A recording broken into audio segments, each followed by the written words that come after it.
El traje espacial es imprescindible para la supervivencia del ser humano bajo las condiciones del espacio. Sin él, el ser humano moriría en menos de un minuto.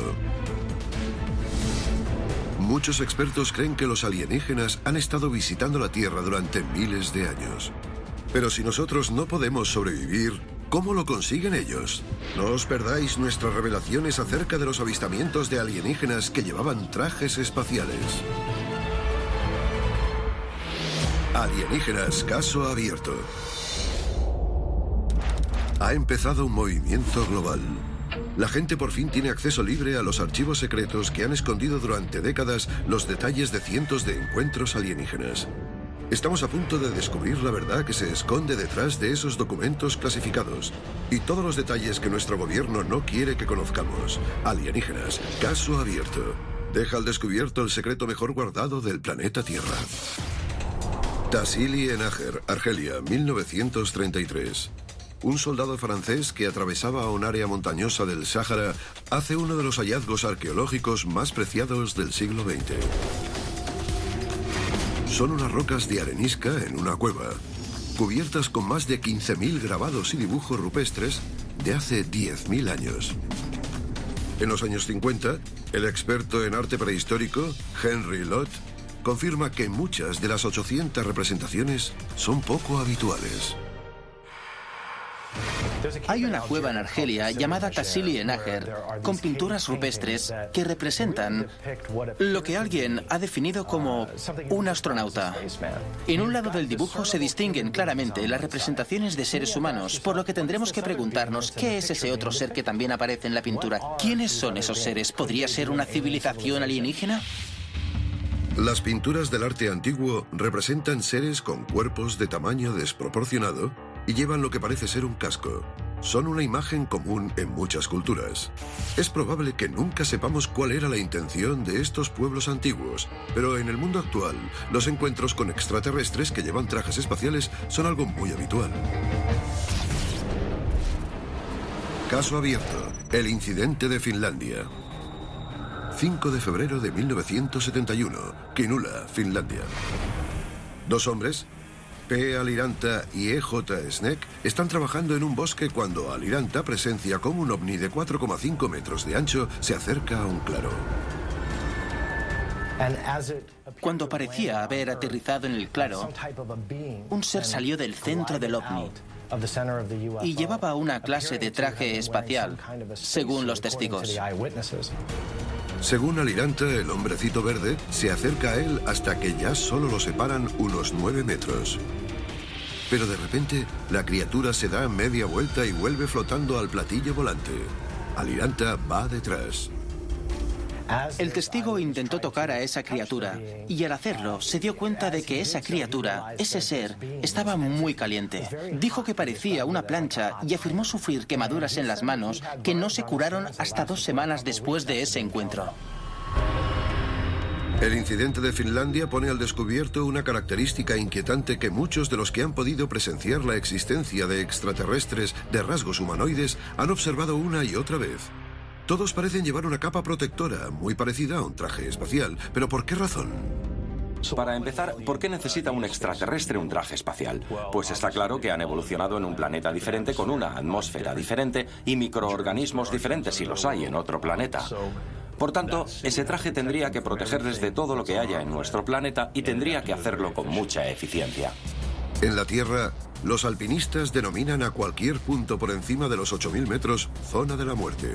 Allí el cuerpo humano ya no es capaz de aclimatarse y la falta de oxígeno supone un peligro para la vida del ser humano. A partir de una altura de 19.000 metros, la presión atmosférica es tan baja que la sangre humana puede empezar a hervir y causar la muerte al cabo de unos pocos minutos. ¿Es posible que los extraterrestres también necesiten una atmósfera artificial que les ayude a viajar fuera de su hábitat natural?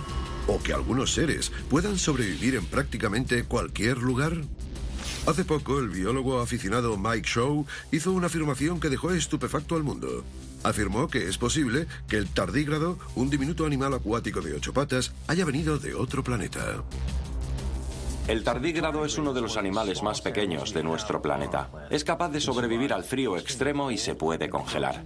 Puede sobrevivir en el agua hirviendo de la fosa de las Marianas y también puede sobrevivir a la radiación ultravioleta. Como vemos, es capaz de sobrevivir en nuestro planeta y también fuera de él.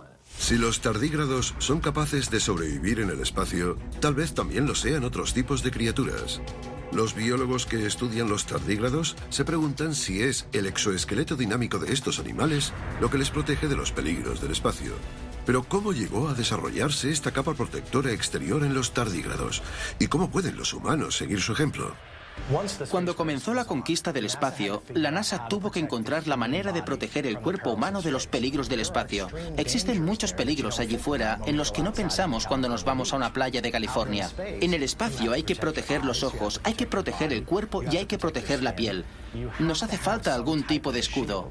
La NASA conocía los riesgos que iban a correr los astronautas una vez que estuvieran en el espacio. Por eso se diseñaron los trajes espaciales. La idea es hacer todo lo posible para protegerles. En 2010, la NASA anunció planes para desarrollar una aeronave o traje volador unipersonal llamado Puffin. Pero aún queda un largo camino por recorrer para conseguir un traje espacial de un nivel tecnológico tan avanzado como aquellos que se han podido observar en muchos de los avistamientos de alienígenas. Se ha informado sobre avistamientos de alienígenas que al parecer llevaban un traje espacial, pero ¿qué pasa con aquellos que no llevaban ninguno? Los ufólogos creen que muchos visitantes extraterrestres llevan algún tipo de traje espacial para protegerse de la atmósfera de la Tierra. Caso abierto. El incidente de Hopkinsville. 21 de agosto de 1955, Kentucky, Estados Unidos. Billy Ray Taylor está de visita en la granja de la familia Sutton, en una zona rural de Kentucky, cuando ve luces extrañas en el cielo y algo que parece un platillo volante aterrizando en el bosque. Los avistamientos del ovni en Hopkinsville, en Kentucky, se consideran una serie de encuentros fascinantes y de hecho bastante inquietantes. Se suele llamar a estos avistamientos asedios. Una criatura de rasgos humanoides y de aspecto extraño sale de detrás de los árboles. Es de baja estatura y tiene orejas grandes y puntiagudas. Casi parecían duendes. Pequeñas criaturas diabólicas con grandes orejas de punta y caras puntiagudas. Como si hubiesen salido de uno de nuestros cuentos folclóricos o leyendas antiguas. Cuando aparece otra criatura de detrás de una esquina del edificio, Lucky se gira y dispara. Pero los disparos no tuvieron ningún efecto, y eso plantea la cuestión de si estos extraterrestres llevaban trajes espaciales y si una de las funciones de esos trajes era la de protegerles de las armas. Esta criatura aterroriza a los 11 miembros de la familia, incluidos los niños, en mitad de la noche. Poco después, el incidente de Hopkinsville se convierte en objeto de investigación del proyecto Libro Azul. Pero en ese momento se ve como un avistamiento tan escandaloso que lo consideran un fraude. La familia Sutton acaba mudándose y el incidente los persiguió durante el resto de sus vidas. ¿Es posible que los alienígenas de Hopkinsville llevaran trajes espaciales cubriendo sus cuerpos? En algunos encuentros se observaron alienígenas que llevaban una especie de traje espacial hecho con una materia orgánica, por lo que era prácticamente imposible diferenciar esos trajes de sus cuerpos. Caso abierto, 15 de septiembre de 1977, Paciencia, Brasil. Antonio Larrubia investiga un enorme ovni que aterrizó en un campo agrícola cerca de su casa. Los seres que vio eran distintos a cualquier otro ser descrito anteriormente. En principio se trata de la zona cero con respecto a la idea de que el verdadero propósito que se esconde tras las visitas extraterrestres es el estudio del ser humano. Presente en muchas descripciones de ovnis.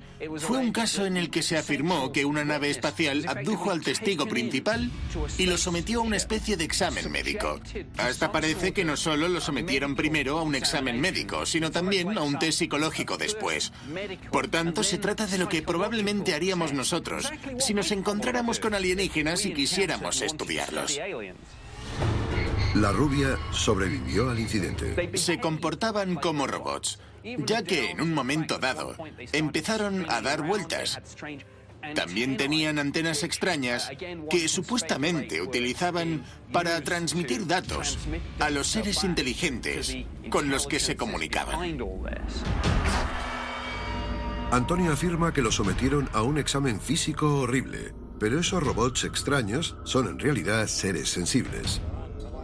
¿Llevaban un traje espacial altamente avanzado? ¿O incluso algo aún más extraordinario? Caso abierto, 4 de julio de 1947, Roswell, Nuevo México. Varios testigos presencian cómo un ovni se estrella en el desierto de Roswell, Nuevo México. Parte de los restos de la aeronave y de los cuerpos de los alienígenas se transportan en secreto a la base de las Fuerzas Aéreas Wright-Patterson, en el estado de Ohio, según informan algunas fuentes del ejército. Pero durante el camino la expedición hace una parada en Fort Riley, Kansas, donde el teniente coronel Philip Corso tuvo la oportunidad de su vida. Conocía al guardia que vigilaba ese almacén y logró entrar. Lo que ve cambiará para siempre su visión del mundo. Se acercó a una esquina del almacén en la que había varias cajas apiladas y contenedores de madera. Esto fue lo que dijo. Las criaturas estaban envueltas en una capa protectora de una sola pieza, como si fuera un mono o una envoltura exterior. El traje espacial o envoltura exterior cubría a las criaturas de un modo extraño, como si estuviera tejido alrededor de sus cuerpos, asegurando así una perfecta protección para la piel. Corso afirma que las criaturas solo tenían una ranura como boca, algo que se parecía a una raya y que resultó poco práctico. Hoy en día la descripción que dio Corso de los alienígenas se asocia con los grises. Su trabajo, su misión en aquel momento, fue la de encontrar un modo de integrar esa tecnología a la corriente principal de nuestras tecnologías. Y descubrió algo más. Un manifiesto de carga que iba de Wright Field al depósito de cadáveres del Centro Médico Militar Walter Reed. A continuación conoceremos la verdad sobre los resultados de la primera autopsia mundial de un alienígena, que hasta ahora se habían mantenido en secreto. También revelaremos que algunos alienígenas quizá lleven algo más que un traje espacial. Esto es Alienígenas, caso abierto. Bienvenidos de nuevo a Alienígenas, caso abierto. Los expertos han sospechado durante mucho tiempo que algunos alienígenas llevan trajes espaciales para protegerse durante su visita en la Tierra. Sin embargo, hace poco, un testimonio ha revelado algo aún más increíble. Caso abierto. Washington, D.C. Centro Médico Militar Walter Reed. Los patólogos comienzan con la autopsia del cuerpo de un alienígena que presuntamente se rescató del accidente de Roswell del 4 de julio de 1947. Durante este procedimiento hacen una serie de descubrimientos increíbles acerca de la fisiología del alienígena, lo que nos deja con más preguntas que respuestas sobre cómo emplean la tecnología en sus trajes espaciales. Los patólogos creen que la EVE, entidad biológica extraterrestre, fue creada para realizar un viaje espacial de larga duración. Muchos creen que ello demuestra que los alienígenas han avanzado científicamente para poder viajar en el tiempo y el espacio. Se estudiaron tanto la aeronave estrellada como el material que se encontraba en ella y los seres. Los científicos se preguntaban si se puede emplear esa tecnología para los humanos. ¿Son alienígenas biológicos o se trata meramente de trajes espaciales altamente desarrollados? No nos enfrentamos necesariamente a una única especie de extraterrestres en solo una fase de su desarrollo tecnológico. Es posible que nos hayan visitado seres inteligentes muy diferentes y sería lógico pensar que tendrían entonces trajes espaciales con diseños diferentes. Los científicos especulan con que tal vez se haya creado todo el sistema fisiológico de una EVE. Si observamos el análisis médico de estos cuerpos, nos damos cuenta de que se parecen mucho a los de los humanos. Son muy similares al cuerpo humano, tal y como lo conocemos hoy en día. Tienen 2 brazos, 2 piernas, 2 pies y 2 manos. Los médicos llevaron a cabo muchas investigaciones y de todas ellas se desprende que existe una gran correlación entre la raza humana y la posible evolución en un planeta alienígena. Muchos de los resultados de la autopsia han dejado desconcertados a los científicos. Su tecnología es mucho más avanzada que la nuestra. ¿Quién o qué pilota estas naves espaciales y cómo lo hacen? ¿Qué tenemos que hacer? Nosotros tenemos la necesidad de comprenderlo todo. Se trata de un principio básico de la mente humana. Necesitamos comprender lo desconocido. ¿¿Quién ha diseñado estos trajes espaciales vivos y altamente avanzados? ¿Es posible que algunos alienígenas hayan evolucionado para recorrer distancias mucho mayores de lo que se había imaginado? Enero de 1964, París, Francia. El sargento jubilado Robert Dean, alto mando del ejército, recibe una autorización secreta de la OTAN mientras está de servicio en el cuartel general supremo del Centro de Operaciones. En 1964, el sargento Robert Dean recibe este documento que escribieron casi todos los representantes de la OTAN en aquel momento y que contiene información acerca de un accidente del que se habían recuperado 12 cuerpos. Un caso en particular le llamó la atención. Este caso contiene fotos de un platillo de 30 metros que se estrelló en 1961 en Timmersdorfer, Alemania, cerca del mar Báltico. Se encontraron 12 pequeños cuerpos alienígenas. No obstante, fue la descripción de la autopsia lo que llamó la atención de Dean. En este caso se informó de 12 seres prácticamente idénticos que murieron debido a este accidente. Cuando encontraron esta nave espacial, también descubrieron a estas criaturas que apenas presentaban diferencias entre ellas. Parecía que todas tenían un diseño idéntico. Y fue en este caso donde surgió por primera vez la idea de que fueran clones. ¿Es posible que algunos alienígenas sean simples esqueletos o clones con una conciencia artificial? ¿Es esa la razón por la que muchos testigos observan comportamientos tanto mecánicos como biológicos en los encuentros más cercanos? Dado el carácter artificial de la biología alienígena, algunos expertos ponen en duda la nueva tecnología y el futuro del cuerpo humano.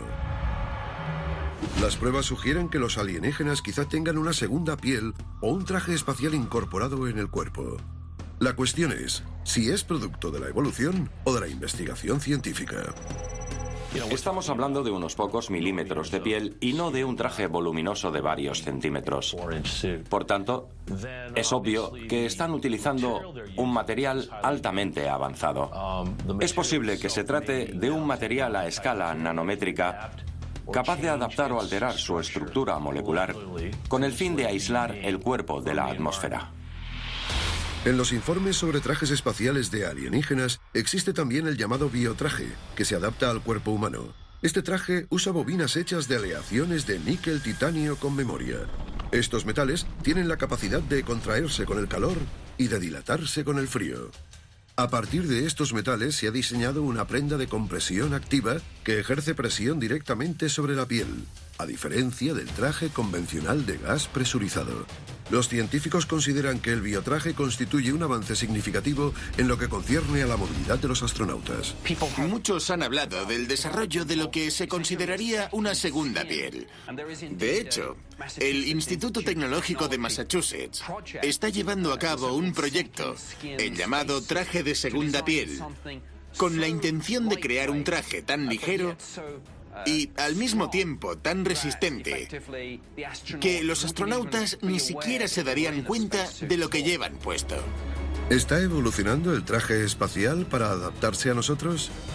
¿O como en el caso de los alienígenas, estamos evolucionando nosotros para adaptarnos al traje? Esto es Alienígenas Caso Abierto, que deja al descubierto el secreto mejor guardado del planeta Tierra. En la primavera de 1952 ocurrió algo extraordinario. El número de avistamientos de ovnis se disparó. Durante años, el gobierno estadounidense había hecho creer a la sociedad de la posguerra que los ovnis no existían. Pero en el fondo las opiniones de las fuerzas aéreas norteamericanas estaban divididas. Algunos militares de las fuerzas aéreas creían que los avistamientos eran fenómenos atmosféricos perfectamente explicables. Otros, en cambio, se preguntaban si recibimos visitas de una civilización alienígena tecnológicamente mucho más avanzada. No os perdáis nuestras investigaciones acerca de la oleada de ovnis de 1952, un aumento de avistamientos tan drástico que el gobierno estadounidense se vio obligado a afrontar decididamente el fenómeno de los ovnis. Alienígenas, caso abierto. Se ha iniciado una campaña global. Se han hecho públicos archivos secretos con detalles de todos los avistamientos de ovnis escondidos al público durante décadas. Vamos a descubrir la verdad detrás de esos documentos clasificados. Descubre lo que el gobierno no quiere que sepas.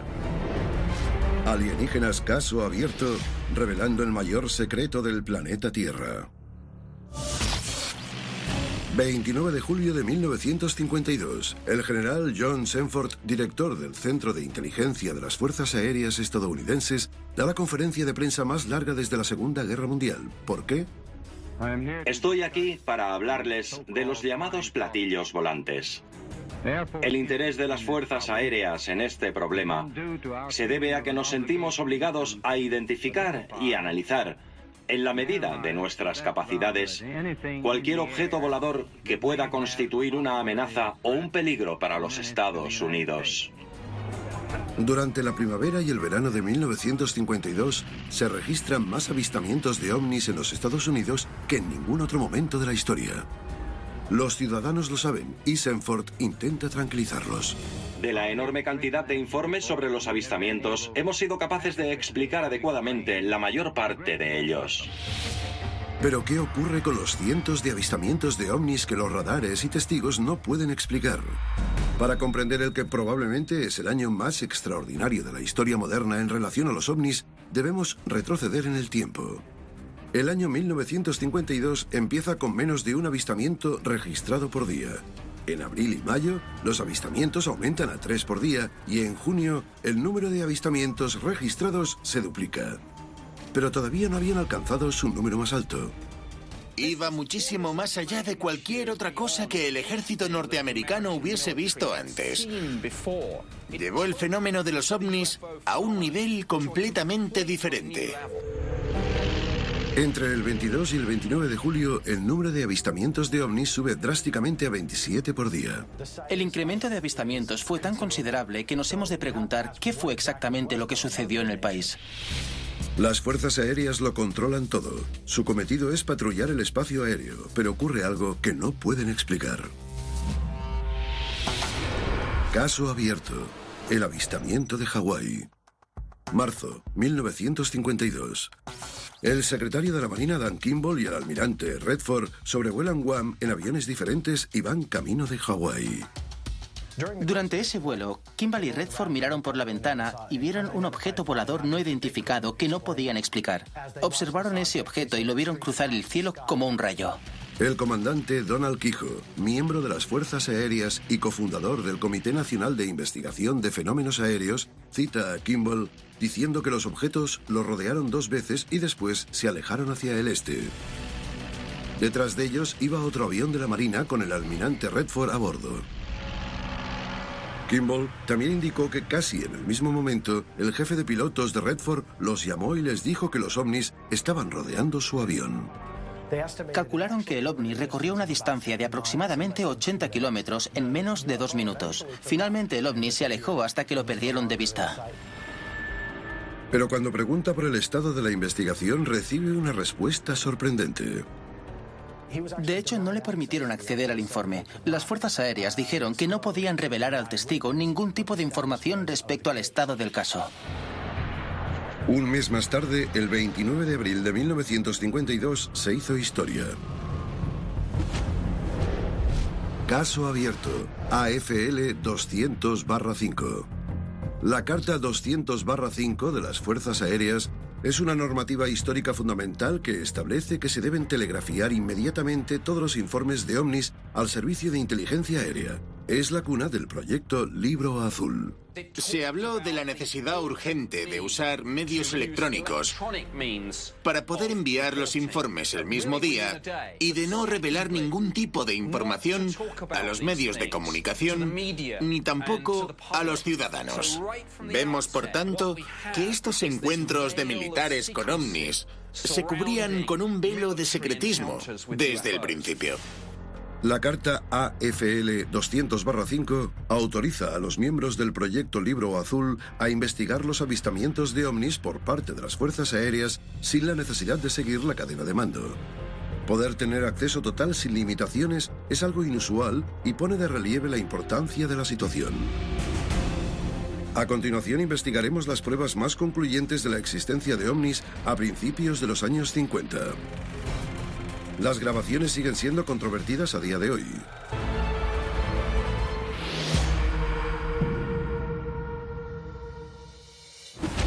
En la primavera de 1952, las Fuerzas Aéreas de los Estados Unidos responden a los crecientes avistamientos de ovnis en todo el país al dar acceso sin precedentes a los miembros del Proyecto Libro Azul para poder investigarlos.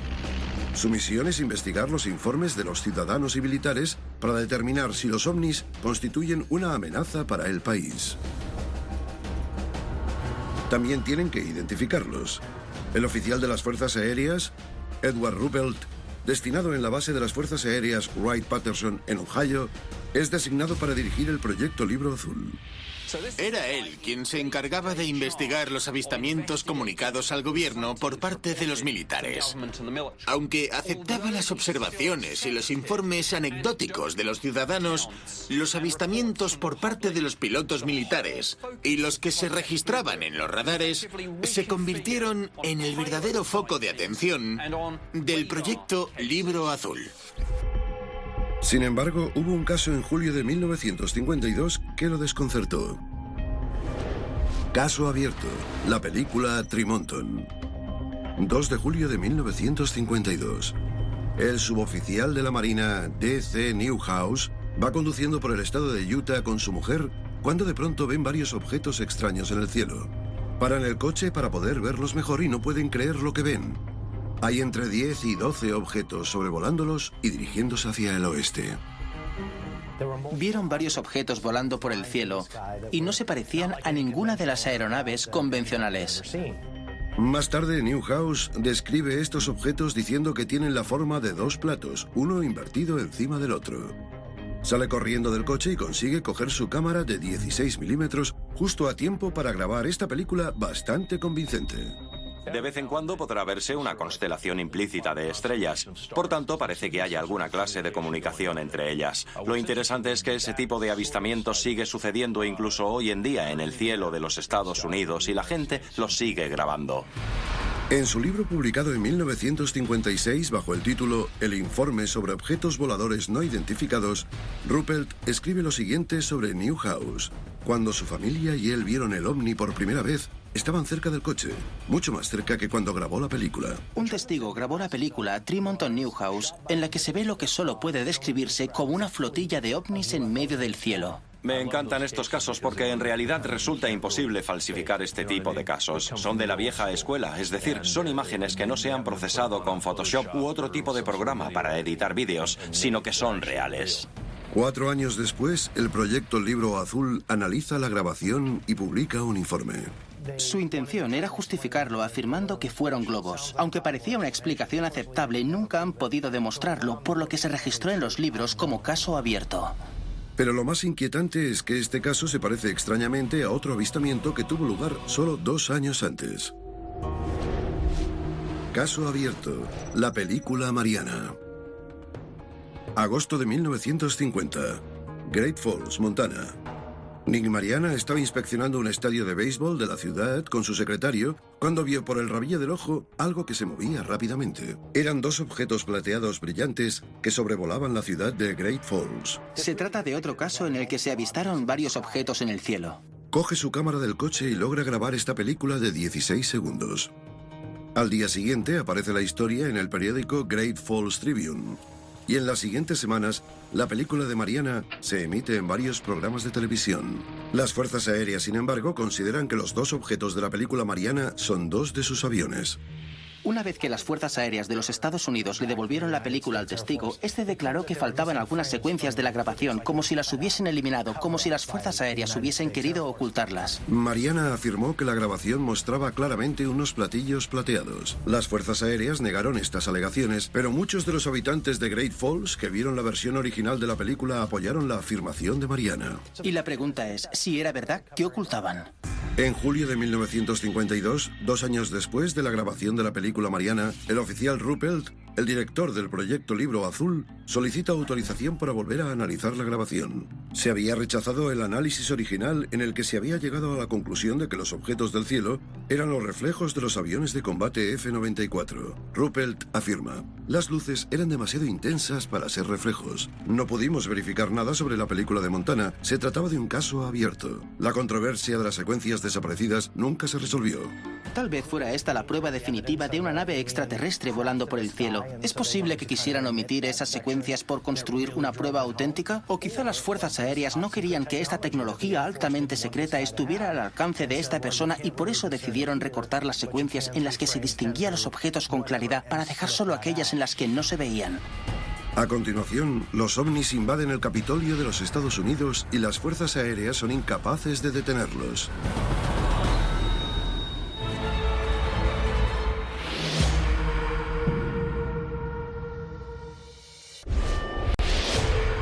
Bienvenidos de nuevo a Alienígenas, caso abierto. A principios de julio de 1952, los avistamientos de ovnis aumentaron drásticamente en los Estados Unidos, lo que obligó a las fuerzas aéreas a conferir máxima prioridad a la investigación de ovnis. Aún así, no hubo nada que pudiera prepararles para lo que iba a suceder en el espacio aéreo más vigilado del mundo, el Capitolio del país. Caso abierto, el incidente de Washington, D.C. El 19 de julio de 1952, un controlador del tráfico aéreo del Aeropuerto Nacional de Washington detecta 7 objetos en los radares. Más tarde, los describe como algo muy diferente a las naves aéreas normales. Al día siguiente, los titulares de los periódicos anuncian que un grupo de platillos irrumpió en el Capitolio. El 26 de julio, un vuelo de una aerolínea nacional informa sobre otro avistamiento ovni. La base de las fuerzas aéreas de Andrews los detecta en los radares. Los testigos describen las luces asegurando que vuelan más rápido que una estrella fugaz. El 29 de julio, las fuerzas aéreas dan por primera vez órdenes de derribar cualquiera de estos objetos. El periódico The Washington Post dice: ningún piloto ha podido acercarse a ellos lo suficiente como para dispararles, porque la velocidad de estos objetos supera a la de nuestros aviones por unos 1.600 kilómetros por hora. ¿Qué fue exactamente lo que sobrevoló el cielo de Washington? Hay algo allí arriba en el cielo. Algo que es más rápido y más versátil que nosotros. Los hemos detectado en los radares. Hemos enviado a nuestros pilotos a interceptarlos y aún así han conseguido zafarse de nosotros. ¿Qué está ocurriendo en el cielo? ¿Son estos ovnis naves interestelares del espacio o hay alguna otra explicación? Debido a las decenas de testigos y a las pruebas de los radares, las fuerzas aéreas se ven obligadas a tranquilizar a los ciudadanos preocupados. El 29 de julio de 1952, el general John Sanford, director del Centro de Inteligencia de las Fuerzas Aéreas, da una conferencia de prensa. Hemos considerado la posibilidad de explicar estos objetos como un engaño, como aeronaves amigas que no se habían identificado correctamente, como fenómenos meteorológicos o electrónicos e incluso como aberraciones de la luz. Una de las explicaciones que dieron las fuerzas aéreas para entender esos objetos fue que se había producido una inversión térmica. Pero muchos miembros de las comunidades científicas y ufológicas creen que esa explicación es falsa. Son estas observaciones las que estamos intentando resolver. Cuando Sanford acaba, el comandante Donald Quijo coge el micrófono y lo que dice es escandaloso. Con el debido respeto a las fuerzas aéreas, creo que algunos de sus miembros podrían ser de origen extraterrestre. ¿Cuánto sabía el gobierno? ¿Y hasta dónde estaba dispuesto a llegar para ocultárselo a la sociedad? Caso abierto. El Comité de Robertson. Enero de 1953. Tras un aumento de avistamientos de ovnis nunca visto, la CIA convoca el Comité de Robertson. El Comité de Robertson era un grupo de científicos, expertos en radares, físicos nucleares y demás personas reunidas por la CIA con el fin de encontrar una forma de afrontar el problema de los ovnis. El director del proyecto Libro Azul, el oficial Ruppelt, presenta casos de los que tienen pruebas inequívocas, entre ellas las películas Tremonton y Mariana. Pero Ruppelt pronto se da cuenta de que el comité ya ha llegado a sus propias conclusiones. Ya se había fijado el objetivo del Comité de Robertson incluso antes de que entraran en esa sala y empezaran a deliberar sobre estas pruebas. Tras escuchar diferentes testimonios durante 12 horas a lo largo de 3 días, el Comité de Robertson llega a la conclusión final de que los ovnis no suponen una amenaza para la seguridad del país y que la gran mayoría de los avistamientos puede explicarse como fenómenos naturales. Hay muchos expertos que ahora empiezan a fijarse bien en esos documentos y se dan cuenta de que no investigaron bien esos casos. Lo que hacían en verdad era acumular esos informes y desestimarlos uno tras otro con justificaciones. Un globo por aquí, gas de pantanos o el planeta Venus. Desestimaban prácticamente todos los informes que se presentaban. Varios años más tarde, el secretario del comité de Robertson y agente de la CIA, Frederick Durant, revela que el cometido del comité de Robertson no era investigar las pruebas, sino establecer un protocolo para desacreditar las afirmaciones de avistamientos de ovnis. Si tenían un caso con una explicación convencional muy obvia, hacían público ese tipo de casos y no los casos abiertos. Esta es la prueba más clara de que el proyecto Libro Azul, con sus más de 12.000 casos, no fue necesariamente una investigación, sino más bien una justificación. Y el comité de Robertson, sin duda, lo demostró. A continuación veremos lo que Ruppelt contó en secreto al Comando de Defensa Aérea justo 2 semanas después de la reunión del comité de Robertson.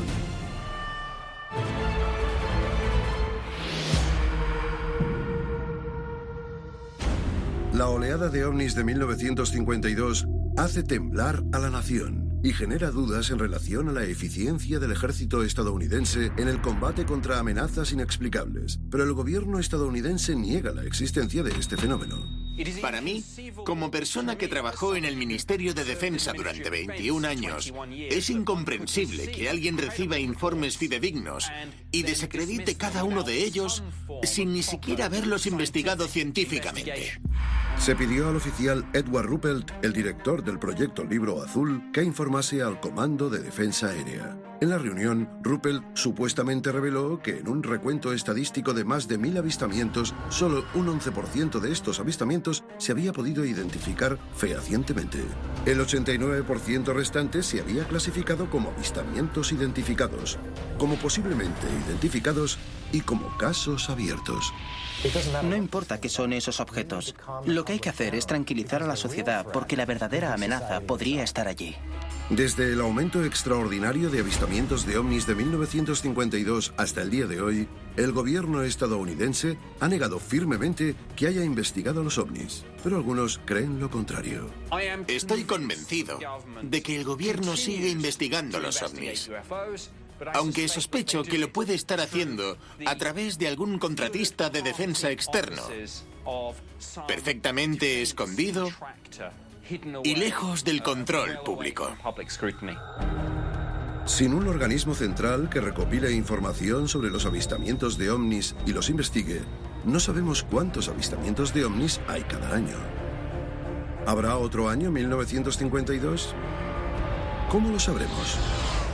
¿Podemos estar seguros de que el gobierno nos advertirá?